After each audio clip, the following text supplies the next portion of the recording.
Hello everyone, Earl Henderson, Primordial Defense. Thank you for watching. I have another Monday quarterback video for you. I'm going to play the entirety of this video and then I will go back and talk about things that are going on and talk about things that I think that were done right and or done wrong. Without further ado, here we go.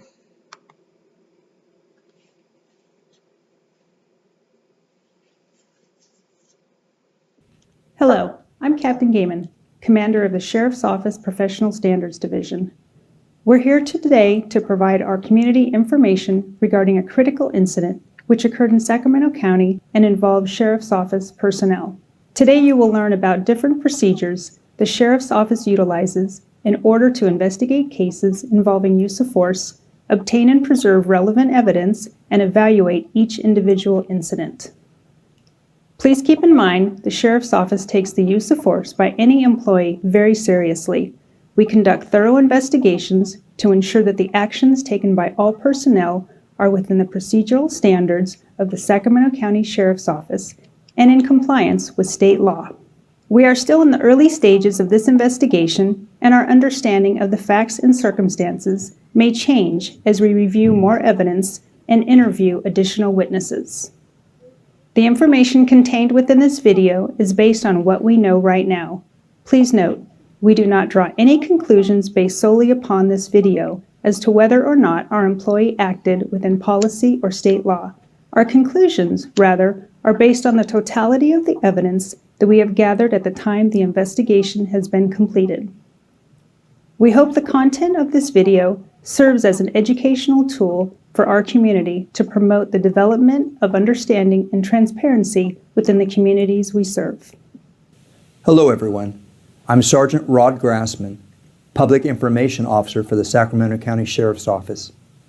Today we're going to show you an overview of an incident which occurred in Sacramento County on Monday, January 18th, 2021. You will hear some of the involved officers' radio traffic to the Sheriff's Office Communications Center, as well as in-car camera video of the incident.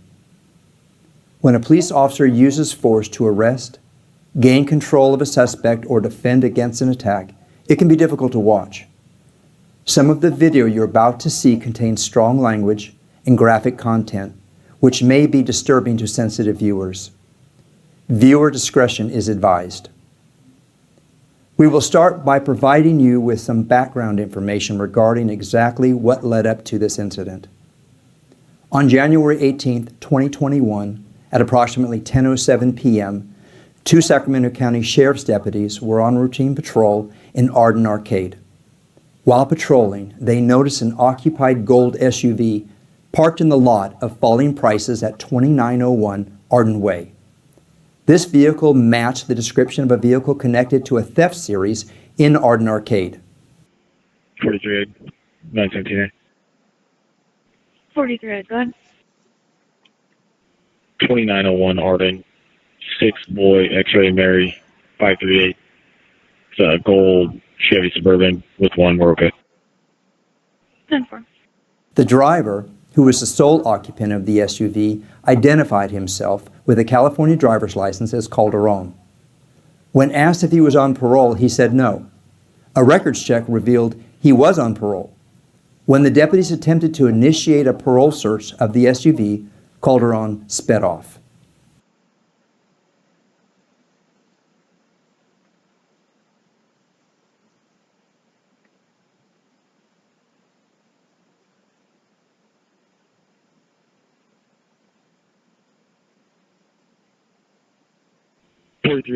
We're going with you.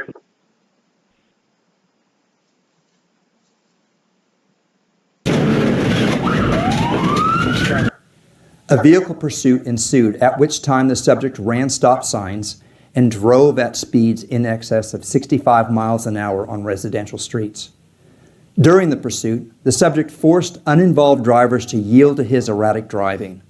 The suspect's vehicle tire went flat and the vehicle began to malfunction. Deputies performed a pit maneuver. The pit was unsuccessful and the driver continued evading officers.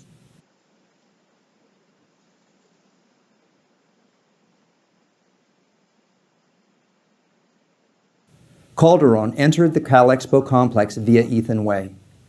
The pursuit continued throughout the grounds and ultimately terminated when the suspect's vehicle was disabled after driving over a concrete parking block and hitting a fence. Multiple officers arrived on scene to assist with a felony vehicle stop.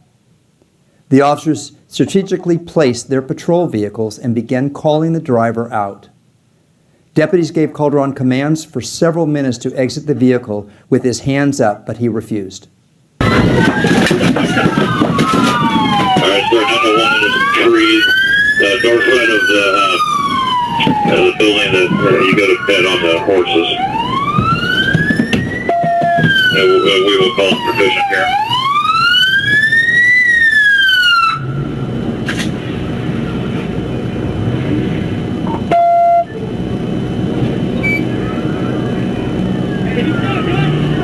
Start doors are closed. He's facing east. Sunroof's open so I can just see his head is all.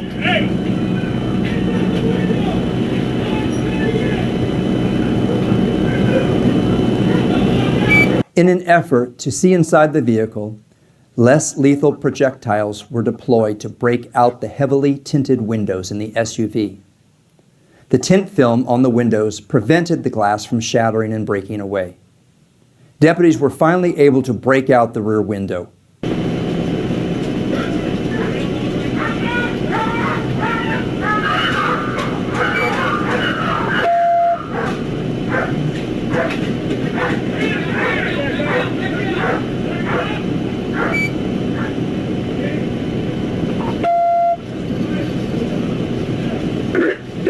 We've removed the back window from the vehicle. Copy.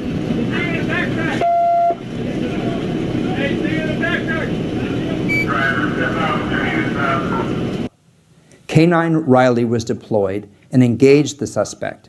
Loaded. Dig around the backpack. Copy. Digging around in a backpack in the back seat.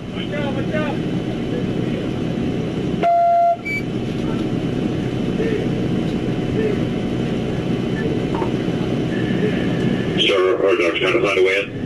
He's around the edge. He goes, recall your dog.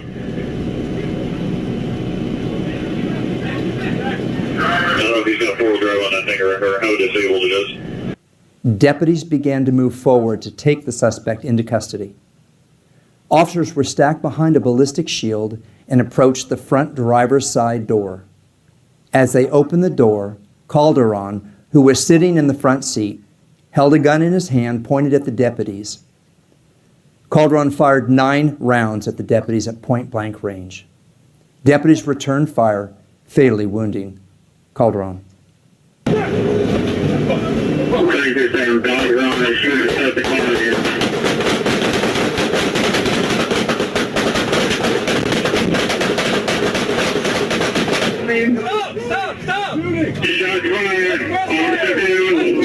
One deputy was critically injured, and Deputy Adam Gibson was mortally wounded, as was K-9 Riley during the gunfight. The wounded officers were transported by deputies in patrol vehicles to an area hospital. Deputy Adam Gibson, a 31-year-old, 6-year veteran of the sheriff's office, was pronounced deceased at the hospital. The second deputy was stabilized and transported to a trauma center for further treatment. I want to give you an overview of the suspect.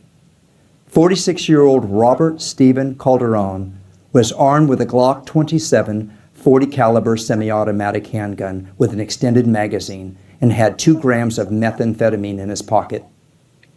He was on parole for possession of a controlled substance. Cauldron's criminal history included possession of a firearm and ammo by a convicted felon, felony assault, felony evasion, stealing vehicles, driving under the influence, possession of methamphetamine, receiving stolen property, and resisting arrest. In 2005, Cauldron admitted to being a Northerner gang member. Cauldron was originally assigned parole in Nevada but transferred to California under the Interstate Compact Agreement. While on parole in California, he had multiple contacts with Sacramento Police Department. In October of 2005, his mother called 911 and stated that Cauldron wanted the police to kill him because he had nothing to live for. He was placed on a 5150 hold. In June of 2009, his mother called police because Cauldron had put a shotgun in his mouth, was suicidal, and expressed an intent for suicide by cop. Police located the shotgun and arrested Cauldron for possession of a firearm by a convicted felon and threats. He has criminal history in Nevada and Oklahoma also. Deputy Gibson was laid to rest on February 3rd, 2021.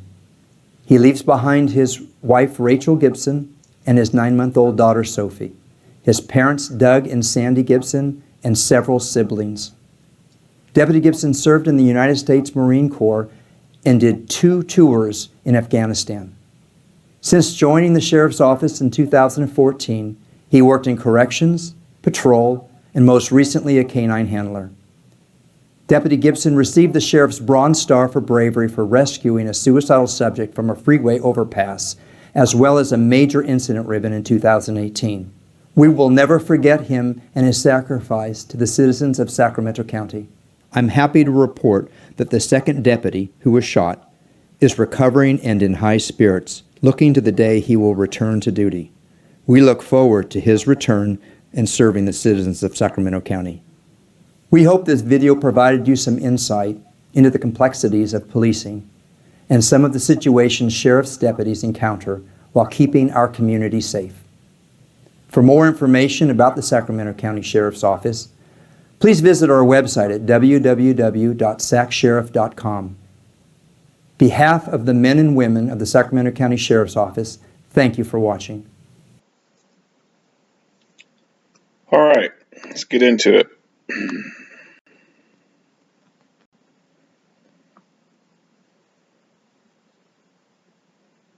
Hello, I'm Captain Gaiman. He takes off. Pursuit occurs. Parking block and hitting a fence. Multiple officers arrived on scene to assist with a felony vehicle stop. The officers strategically placed their patrol vehicles and began calling the driver out. Deputies gave Cauldron commands for several calling the driver.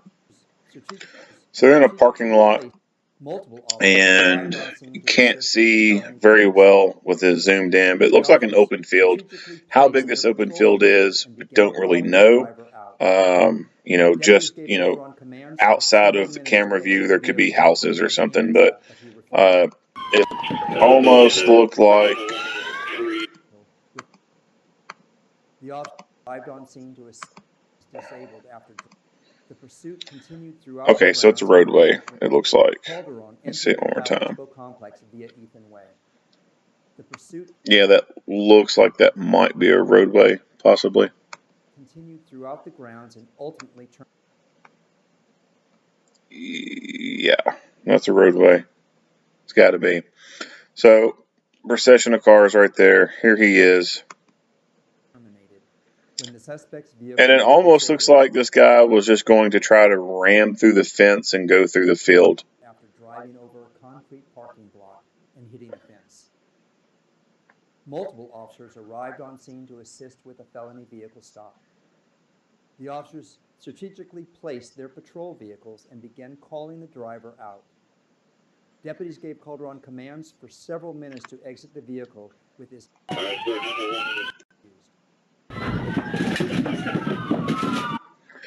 So maybe if he had a little bit more speed, he could have punched through that, possibly. I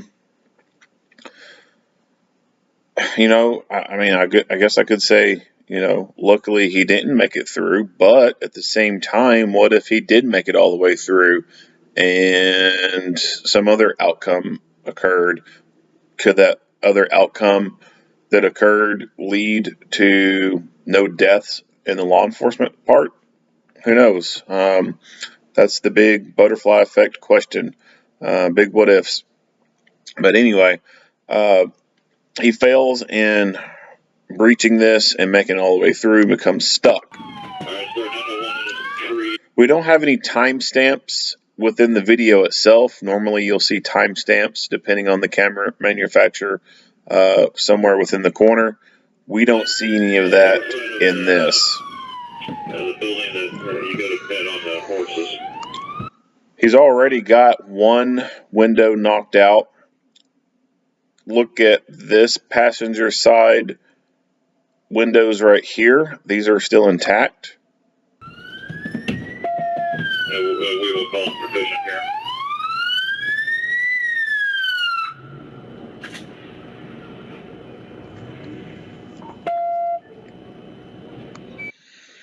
So this guy is taking cover behind a door. That's not the best place to be taking cover.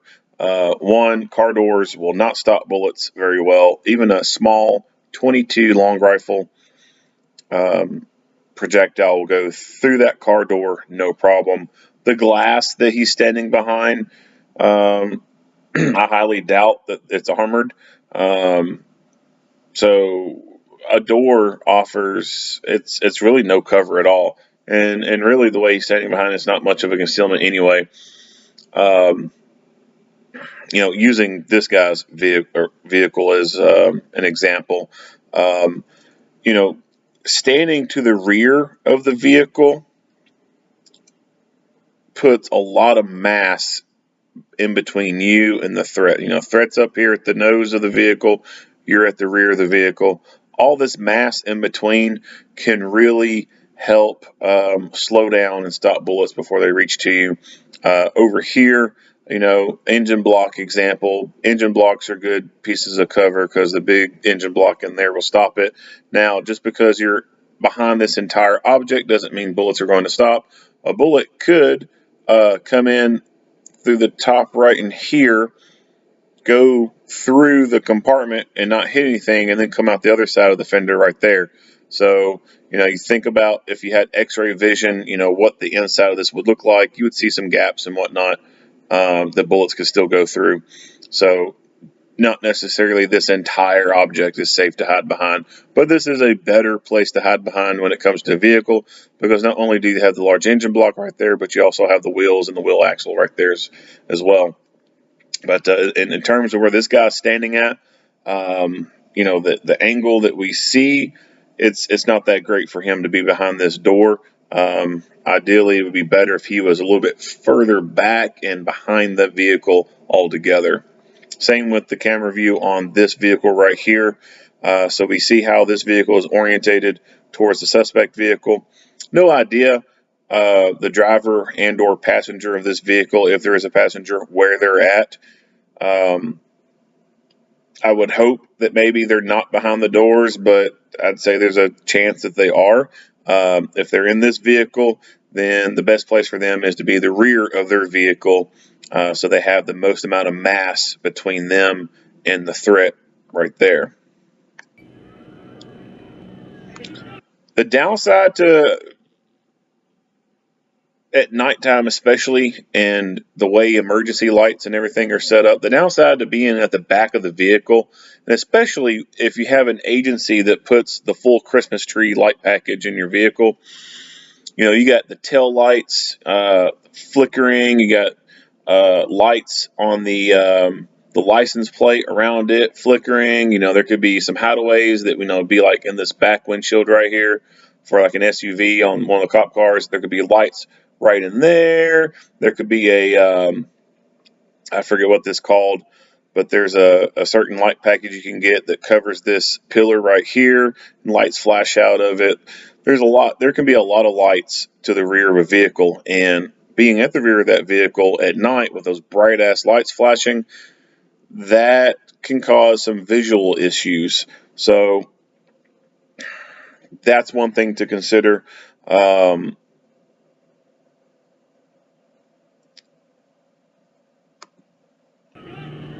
Start doors are closed. He's facing east. Center is open so I can just see his head is all.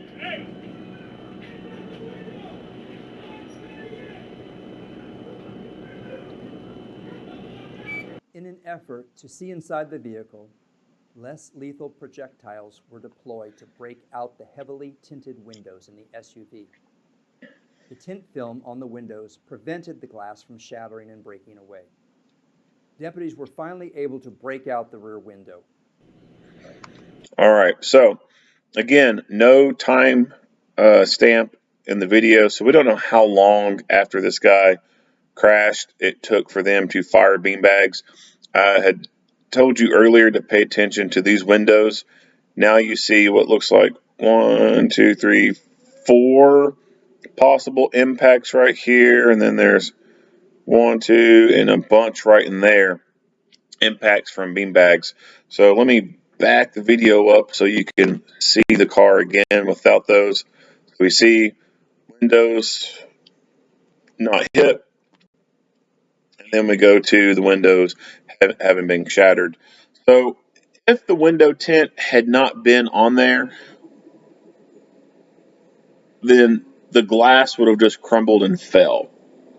But because that window tint is there and it kind of keeps the glass all together, once it shatters, it doesn't get the fall and crumble. So that's one of the things with a window tint. You know, it's kind of like how burglars could take duct tape or any other tape and put it on a window and then smash that window and not have a bunch of glass and everything fall everywhere. It just keeps that glass from crumbling. And the side windows, it's a safety glass, and it's kind of designed to do that instead of taking, like, you know, if you take, for example, a glass cup and you break that glass cup, you're going to have shards of glass, right?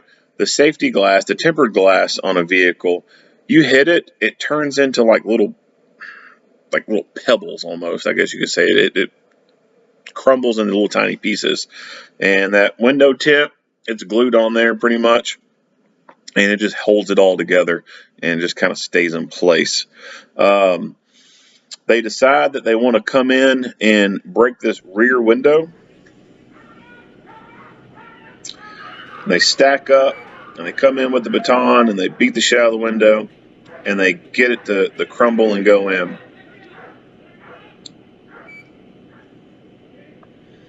So now on this vehicle, there is this rear window that is crumbled in, and it looks like at some point this rear window right here has crumbled in. Not exactly sure where that happened at. That could have been when they were trying to perform the pit maneuver.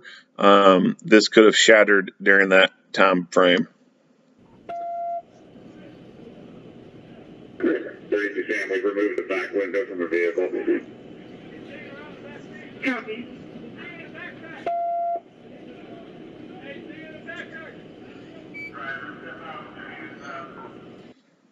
K9 Riley was deployed and engaged the suspect.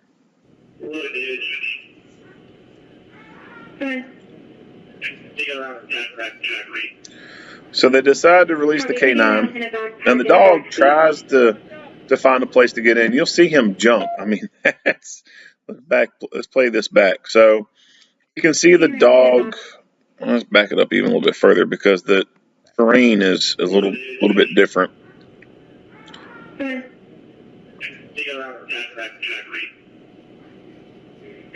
All right, so we can kind of see the dog size and everything right in here. And then we see the dog go over to the other side, and then boom, you see that dog jump all the way up there. You see his head.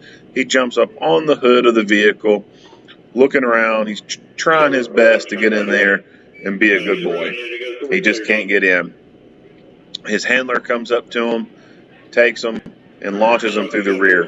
This is pretty standard. I mean, sometimes the handler has to assist the dog in getting through an opening.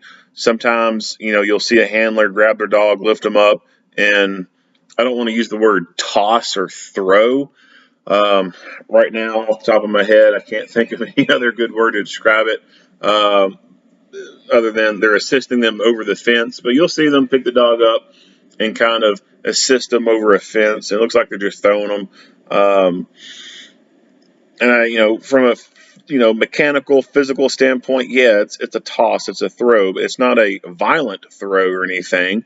The dog is perfectly fine with being assisted like that. They train for like that. The dogs has experienced this before. It's just a simple lift and assist. Gets them in there. Sometimes the dogs need guidance, right? So the dog gets in there, starts doing work. Began to move forward to take the suspect into custody. Officers were stacked behind a ballistic shield and approached the front driver's side door. As they opened the door, the deputies. Cauldron fired 9, really wounding. So back it up just a little bit more. Deputies returned fire. So we see a shield here. 1, 2, 3, 4, and 4 officers for sure. I think there's one right forward of him. Let's hit the play on it. Yeah, so there's one right forward of him right there. We can kind of see a little bit more on what's going on from this angle. Not a whole lot.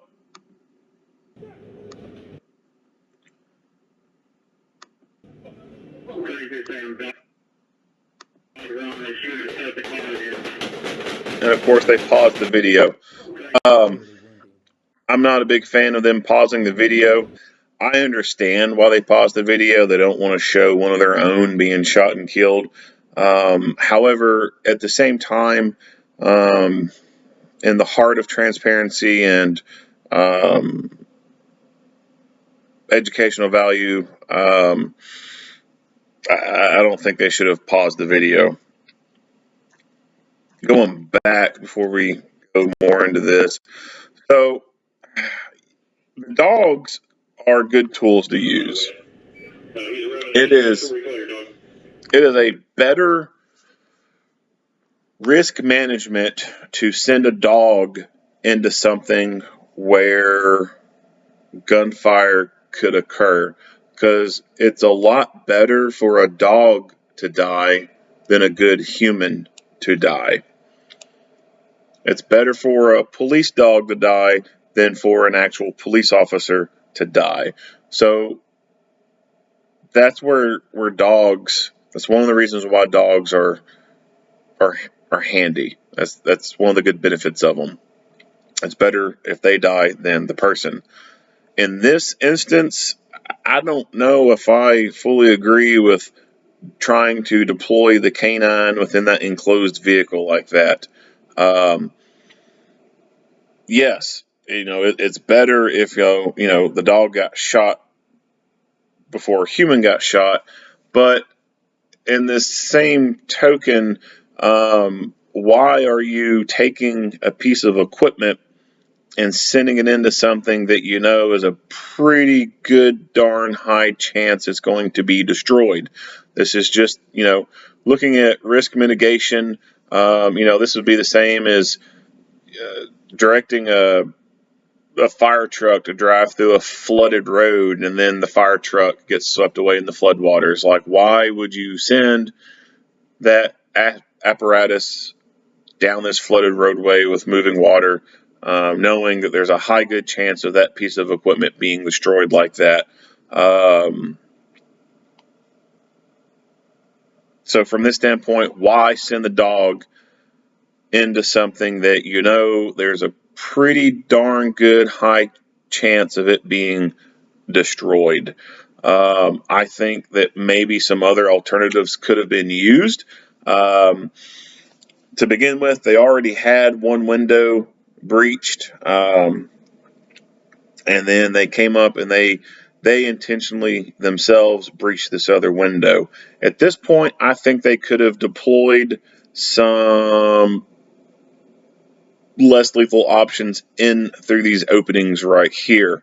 If they had a pepper ball gun, I certainly believe that the angle could have been fired from directly through the rear, where the rounds would basically impact that front windshield and create an OC cloud right in the driver compartment right there. I certainly think that would have been a very viable option.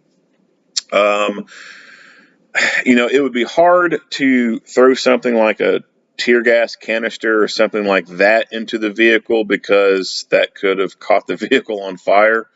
But certainly a pepper ball gun, I think, would have been a pretty viable option in this. If they took the risk themselves to approach this vehicle from the rear and break out the windshield, the back windshield, then I think that they could have also deployed actual OC into this vehicle. If they had, a large MK9 in their car somewhere, use that, direct it in through the back, and just essentially hose the vehicle down from the inside. Fill it, empty that entire MK9 can into the interior of that vehicle. They could have perhaps tear gas could have been deployed from the outside of the vehicle. I wouldn't think that would be a better option due to all the leaves on the ground. That's another potential fire hazard right there. They could have also got the fire department on scene and had a fire hose charged up, and then allow the officers here behind cover of a shield to either get closer or even fire it from the back of the police vehicles here and direct a water stream in through the rear of this window. It's January. It's cold out, so firing a stream of water into this vehicle and hitting that guy and soaking his ass down, that could have turned into a waiting game at that point. Eventually him being soaked to the bone with water, cold water in January, he eventually would have come out of that vehicle. This could have just turned into a standstill thing and basically wait him out. It's almost like a barricaded situation at this point.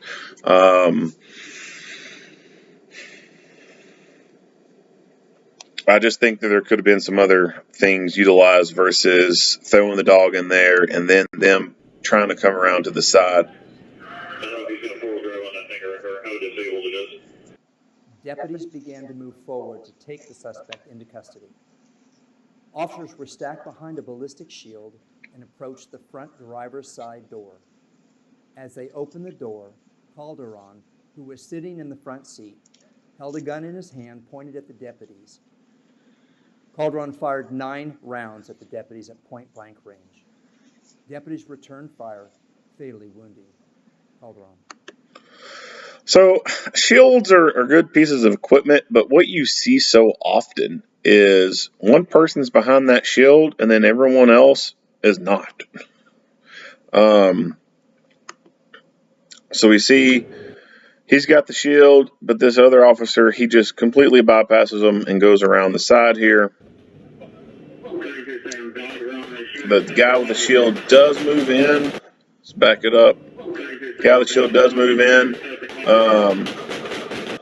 and puts it in that doorway.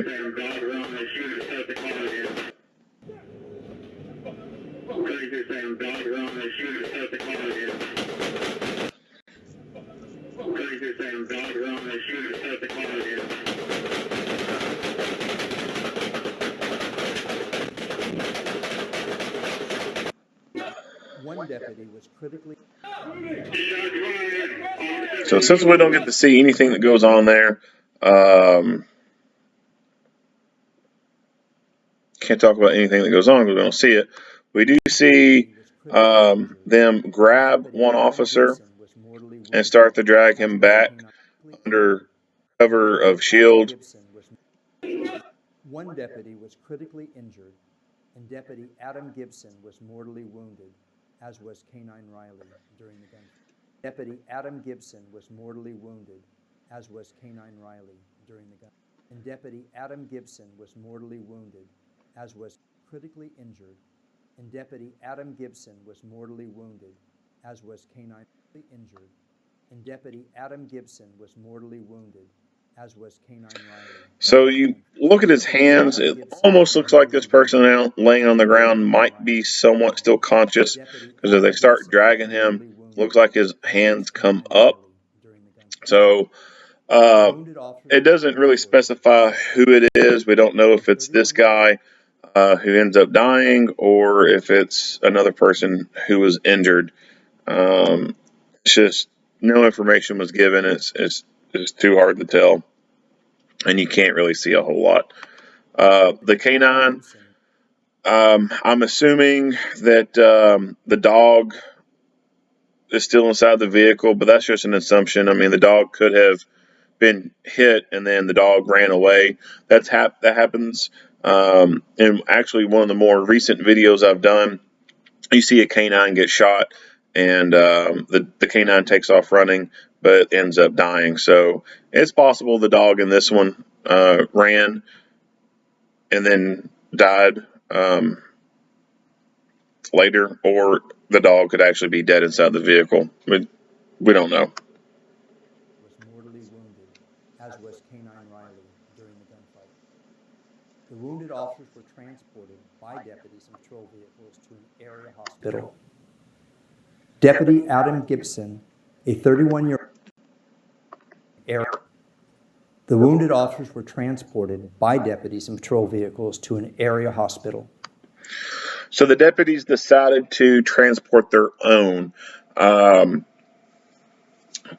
it does not talk about any kind of medical care that may or may not have been provided to these wounded officers. But the decision for them to transport on their own, so that could be a lot faster than waiting for an ambulance to get there and then transport them. So I don't see anything wrong with that, doing a transport on your own, but there should be some type of medical care being given prior to loading them into the vehicle and while still in the vehicle. Now, obviously, it's a lot easier to provide medical care to a person in the back of an ambulance. There's ample amount of space back there. Trying to provide that medical care in the cage of a patrol car, it's a little bit different. You don't have a whole lot of room. You can still do work, but there's just not going to be a whole lot of room back there to do stuff. And we don't know what the extent of these officers' injuries are, but that kind of opens up the spiel for my medical dialogue. When it comes to pre-hospital care, let me find a freeze frame. We'll talk about this bastard here soon. I found a freeze frame to pause on. So when it comes to pre-hospital care, you need to have a trauma kit of some sort on you. If you carry a gun for a living, whether you're an armed citizen or you are a security officer or you are a police officer or you're in any other kind of profession and you decide to carry a gun, whether that profession directs you to carry a gun or it does not direct you to carry a gun. It's either part of your job or not, whatever. If you're carrying a gun on you, there is the possibility that you could be involved in a gunfight. And gunfights mean that bullets are going both directions, and there's a possibility that you, a partner, teammate, or a loved one could be injured by gunfire. If you are going to carry the tools to induce trauma, then you should also carry the tools to reduce trauma. As an armed citizen, a regular everyday person, you don't work in police work, you don't do security work, none of that. Your job doesn't require you to carry a gun. But you make that decision to carry a gun. Why do you make that decision to carry a gun? Because you recognize the fact that relying on police to get there in time is not the best option. It can take a few minutes for the police to get to you.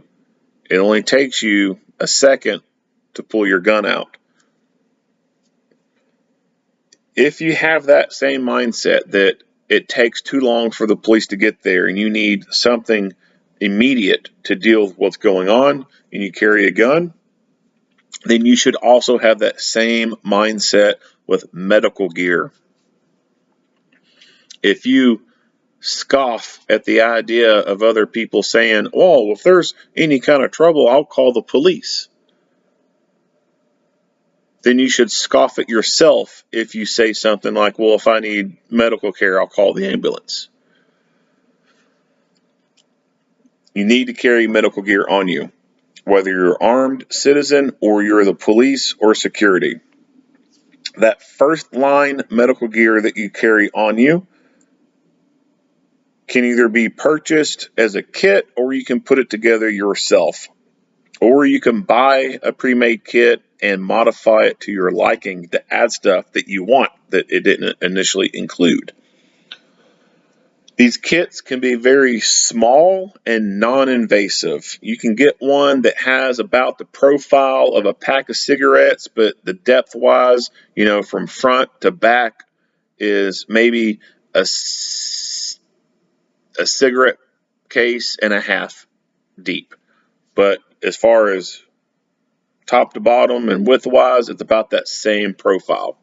You could put that in your pocket. People carry a pack of cigarettes in their pocket every damn day. You could carry one of these trauma kits in your pocket just like that every damn day. If your agency or company allows you to wear an outer vest and you've got a bunch of pouches on that outer vest, you got magazine pouch, flashlight pouch, admin pouch, whatever. You got a bunch of stuff on that vest. And you got the Molly webbing on there, the PALS webbing. There's no reason why you shouldn't have a medical pouch on that vest. No reason whatsoever that you should not have that on there. You got the real estate with an outer vest, put a medical pouch on there. If you don't have a medical pouch on there, you're wrong. You need to unfuck yourself. As far as people who work in a more traditional uniform style, they got the concealed vest, or even if they have the outer vest that looks like a traditional uniform top, you still have options on carrying medical gear on you. If you utilize that traditional uniform look and you have a backup gun on your ankle, then your other ankle can carry medical gear on it. There are medical ankle holsters on the market from a few different vendors. Goes around your ankle just like an ankle holster does for a gun. These medical ankle holsters have little pouches in them and that you can stuff medical gear in there. The type of medical gear you can have in them would be a tourniquet, some compressed gauze, things of that nature, things to deal with extreme hemorrhaging. Even if you don't have the ability to carry a bunch of stuff like that on you, you can still, at bare minimum, carry a tourniquet on your body. A regular cat tourniquet you can carry on your belt. Takes up very minimal amount of space. You can put it on your belt somewhere between a couple pouches.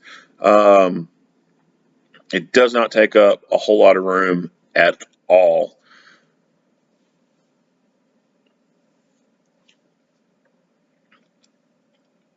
Your first line medical gear that you have on you should be reserved for you, your team, your partners, or your loved ones. Everyone else, unless you firmly believe with a high chance, high probability that there will be no more fighting,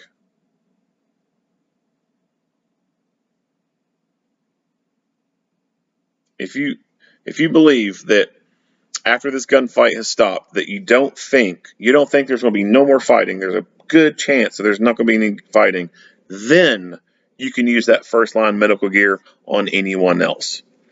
But if there's a possibility that after this initial gunfight ends, that there could be some more fighting going on, the scene is not totally safe, that first line medical gear that's on your person that should be for you and your team or your loved ones, don't use it on anyone else.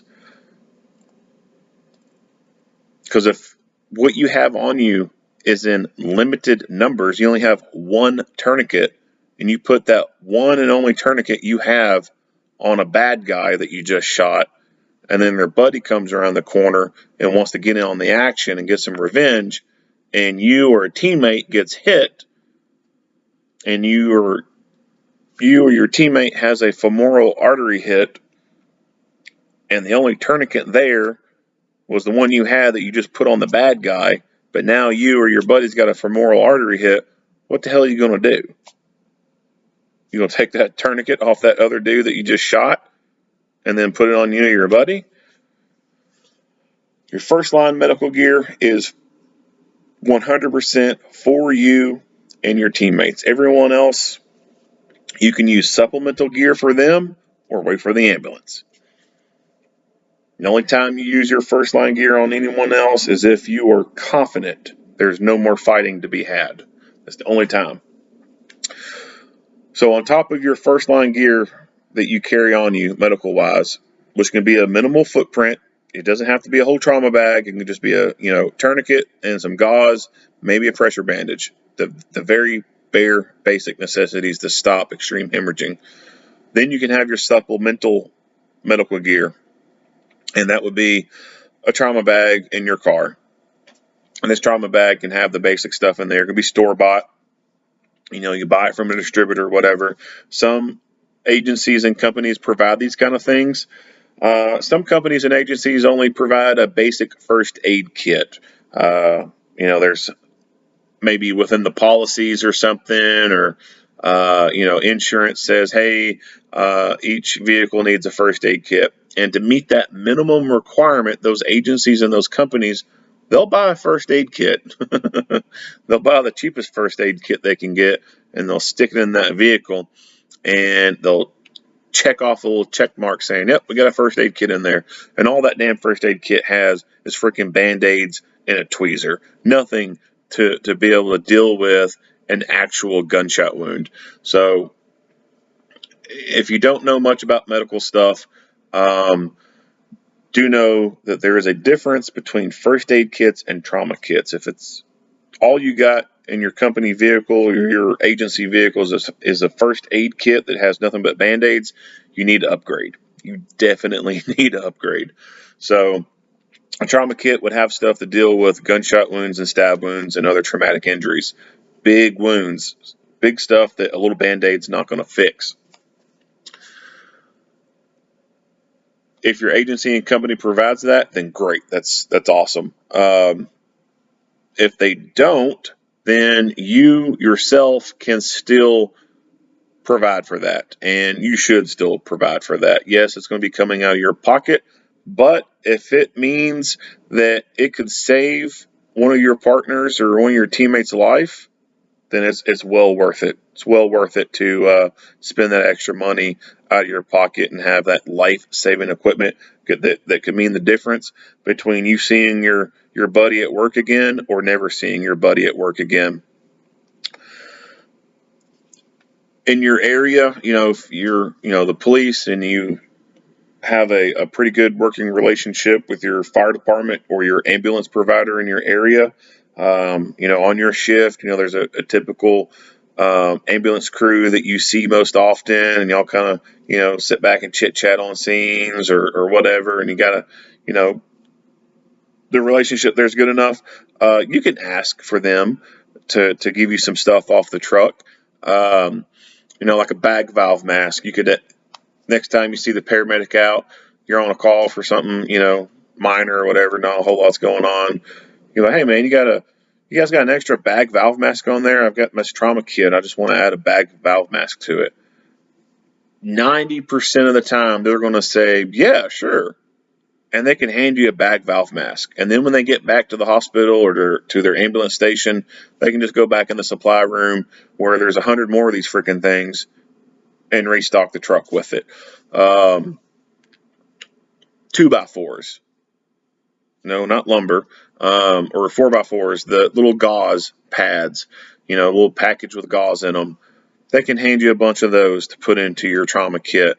It's not like anyone's going to notice that 2 4x4s are missing, right? They're like, oh, we got two little packages of gauze. Where did it go? Where did it go? No one, well, I don't want to say no one, but majority of people do not count beans like that when it comes to those expendable items.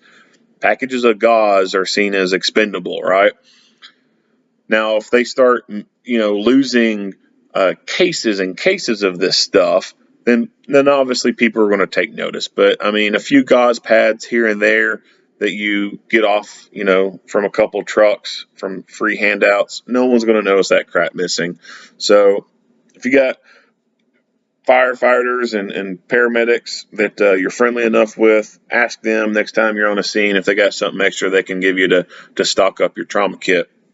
You can find some vendors online to be able to stock up your equipment. Some of it's expensive. The tourniquets, there's no getting around it. Those things are expensive. The other stuff, not so bad. But like I said, if the cost of it means that if something happens, you get to see your buddy at work again versus you not seeing your buddy ever again, then the cost doesn't matter, in my opinion. Pay for it.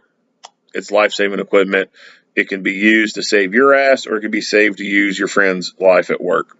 Or even for people who don't work in the armed profession, just regular armed citizens, keeping a first aid kit and trauma kit in your vehicle is super important. Your chances of being in a gunfight, not very high. Your chances of coming across a car wreck are pretty damn high. Think about how many times you've been driving out and about in public and you come across a car wreck. You are more likely to come across car wrecks and other accidents than you are to ever be involved in a gunfight. So from that mindset, that's why you should have medical gear in your vehicle in the form of trauma kit and even just a basic first aid kit, because not everything requires a pressure bandage, right? So yeah, you need band-aids and pressure bandages as well. But just know that there's a difference between a first aid kit and a trauma kit. First aid kits I sometimes call a boo-boo kit. So, recap. First line medical gear on you. Be very minimal, but addresses extreme hemorrhaging. And your supplemental medical gear that you can keep in your vehicle can contain all the extra stuff to supplement what you've already used on someone or yourself. And it's important to have that first line gear on you because you might not always be near your vehicle. You could be several blocks away from your vehicle. And that medical gear that's on you right then and there that can be put into play right then and there can mean the difference in someone dying. For example, a tourniquet. Someone gets hit in the leg, they get a femoral bleed, they can bleed out in 90 seconds. They can lose enough blood in 90 seconds that they're dead. So if it takes you 90 seconds to run back to your car, rummage around your first aid kit, or even grab your first aid kit, run back, rummage through it, get that tourniquet out and put it on that person could be dead. Versus you've got it on you, and you apply it right then and there, and you severely diminish the blood flow or completely shut the blood flow coming out of that severed artery. Very, very important to carry that medical gear on you. Now, as I said, I don't know the extent of these guys' injuries. The injuries that they incurred, they could have incurred those injuries in the middle of a best trauma center in the world, and he still could have died. I have no idea what his injuries were, but I mean, that's the possibility. There's just some stuff that you just cannot survive from. Mortally wounded, as was Canine Riley during the gunfight. So the dog was shot too, and I've talked about this before. Yes, first aid kits and trauma kits for humans is good, but if you got a dog, you should also have one for them as well. Now, a lot of your human stuff can work on the dog. Some things are not going to work, like a CPR face shield for a human. That's not going to work on a dog. It's just the anatomy's way too different for that thing to work. So you have to have a canine-specific CPR mask to work on a dog. Same with airway management, like a tube or something like that to be able to stick down the nose. The one used for humans is not going to work on a dog, but compressed gauze, that works between both species, right? A tourniquet, yes, a human tourniquet can work on a dog. There's some issues with slippage, slipping down on the narrow leg. There is a canine specific tourniquet that you could get that works better for the dog's smaller limbs. Um, and then some of the other human tourniquets, like a rat's tourniquet, that could be very well easily used on a dog. So a lot of the human stuff does work on dogs, but some stuff doesn't. And if you've got a dog for work, then you should invest in a canine specific trauma kit for them. At least some of the parts. Like I said, the gauze and stuff, it's going to work in between both species. So perhaps just the air raid management stuff is something that you could focus on spending your money on. And, you know, and when it comes to dogs, let's be honest, people love dogs. They love throwing money at dogs. And that could be something that, if you're an agency, you could put up on your social media page saying, hey, we want to get these first aid kits for our canines, but we don't have the funding in our budget. I guarantee you're going to find a fuck ton of people to donate money for a dog first aid kit. Like, people, they love dogs, right? They will throw money at you. They will throw you so much money, you could probably buy 10 of the damn things and only have one dog. So there's ways to get around that funding. Now, unfortunately, when it comes to other things, the people are like, nah, screw you. But when it comes to the dogs, I swear, man, there's some people who love dogs more than people, and they will shower you with money when it comes to dogs. Was critically injured, and Deputy Adam Gibson was mortally. Officers were. Deputy Adam Gibson, a 31-year-old, 6-year veteran of the sheriff's office, was pronounced deceased at the hospital. The second deputy was stabilized and transported to a trauma of the suspect. 46-year-old Robert Stephen Cauldron was armed with a Glock 27 .40 caliber semi-automatic handgun with an extended magazine and had 2 grams of methamphetamine in his pocket. He was on parole for possession of a controlled substance. Cauldron's criminal history included possession of a firearm and ammo by a convicted felon, felony assault, felony evasion, stealing vehicles, driving under the influence, possession of methamphetamine, receiving stolen property, and resisting arrest. In 2005, Cauldron admitted to being a Northerner gang member. Cauldron was originally assigned parole in Nevada, but transferred to California under the Interstate Compact Agreement. While on parole in California, he had multiple contacts with Sacramento Police Department. In October of 2005, his mother called 911 and stated that Cauldron wanted the police to kill him because he had nothing to live for. He was placed on a 5150 hold. In June of 2009, his mother called police because Cauldron had put a shotgun in his mouth, was suicidal, and expressed an intent for suicide by cop. Police located the shotgun and arrested Cauldron for possession of a firearm by a convicted felon and threats. He has criminal history in Nevada and Oklahoma also. Deputy Gibson was laid to rest. So this dude has an extensive criminal background, but yet here he is out on the streets on parole, and he killed a police officer. This dude should not have been out of the cage. His ass should have been locked up somewhere. But because our soft-ass courts dropped the ball and released these assholes way too early, way too soon, shit like this happens. And it pisses me to fuck off. I'm at the point now where I'm starting to view the courts as a clear and present danger to society. And I'll ask you the question, who do you view as more of a clear and present danger to society? Assholes like this, or judges who let assholes like this out?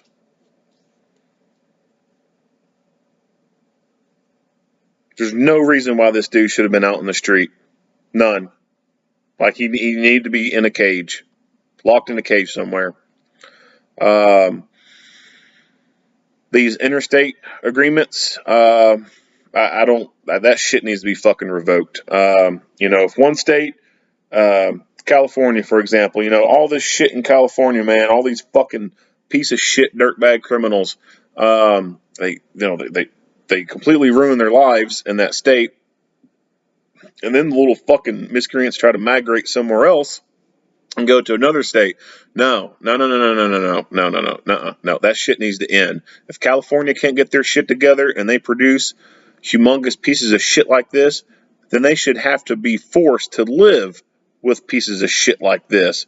People who live in Oklahoma should never see motherfuckers like this.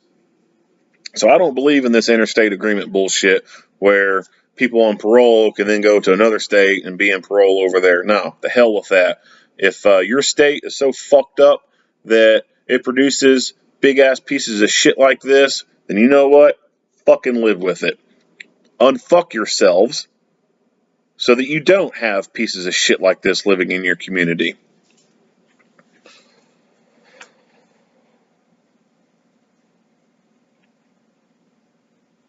Too many times are we seeing these criminals putting society at great harm, putting our law enforcement at great harm.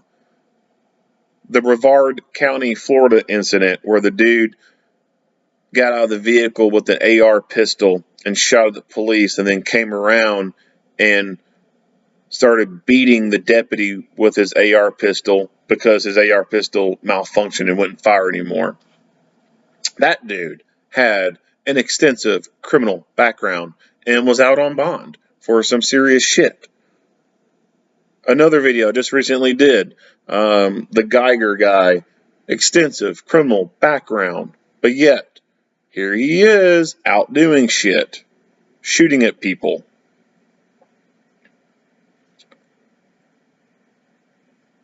When all these people talk about there needs to be justice reform, you know what? I agree. There does need to be justice reform, but not from what they're advocating for. They're advocating for reform with law enforcement and trying to change how law enforcement does things. I don't think law enforcement needs to change a damn thing. I think they're doing all right, and I think they do a pretty good job of catching people. Where we need to reform at is in our fucking courthouses. That's where we need reform. We need to get rid of these liberal ass judges. We need to start changing the laws that give pieces of shit like this too many fucking chances. Because the motherfuckers like this and the stupid son of a bitches who created these fucking laws are killing our police officers. And they need to fucking eat a dick and choke on a dick.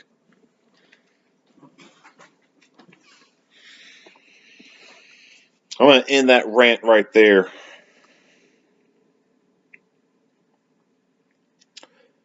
So we have this piece of fucking shit right here out and about and killed a good man. A man who served his country not only in the Marines, but went on and served his community as a police officer. Doug and Sandy Gibson. A guy who would go on Gibson to and his 9-month-old daughter Sophie contribute good things to society. The daughter that he had with his wife is going to go on to be a good person in society and contribute back to society, make society a better place. This other dude, this other piece of shit criminal guy, he has been doing nothing good to his life. Nothing. Has not contributed shit to fucking society but bullshit. Going back, what they said, to 2005, it's 2021. It's more than a fucking decade of bullshit from this son of a bitch.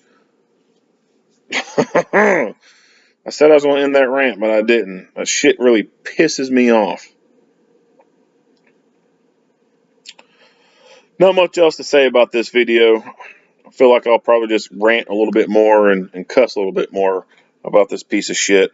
But, yeah, if you like what you hear and see, go ahead and give me a like and a share. If you have not already, go ahead and subscribe to the channel and stay tuned for more Monday quarterback videos. Earl Henderson, Primordial Defense, thank you for watching.